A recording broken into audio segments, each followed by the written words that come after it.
সকালে আগুনের সংবাদটা পাই ঠিক 8:27 সময়। আমি ঘটনাস্থলে চলে আসি, মডার্ন কর্ণফুলি, লামার বাজার, চন্দনপুরা এবং আগ্রাবাদ থেকে গাড়ি নিয়ে এখানে চলে আসি। 8-9টা ইউনিট এসে আমরা আগুনে কাজ করি এবং দোতলায় আগুন ছিল, স্ক্র্যাপ বিল্ডিং, মানে বাতিল মালামাল যেগুলো আর কি, এগুলোর মধ্যে স্তূপের মধ্যে আগুন।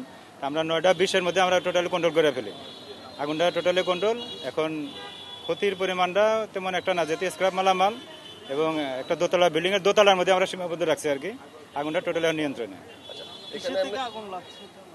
আগুন এখানে একটা স্ক্র্যাপ বিল্ডিং, তো এখানে মানুষজনও নাই, তেমন একটা বোঝা যাচ্ছে না। তবে যদি মানে আমার ধারণা যদি বিদ্যুৎ থাকে তাহলে বিদ্যুৎ থেকে লাগার সম্ভাবনা আছে আর কি। না, কোনো আহত নিহত কেউ নাই, একদম একটা দোতলা একটা বিল্ডিং, একটা ছোট পরিসর আর কি, খুব একটা বড় না।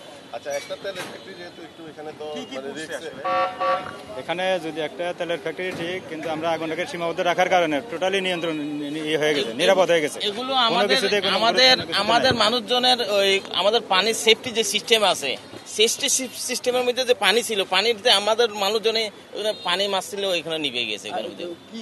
ওখানে ওই শুধু কাগজ, স্ক্রেপ কাগজ, স্টেপ কাগজ। আমার নাম বোরহান হোসেন, আমি অ্যাডমিন হিসেবে আছি।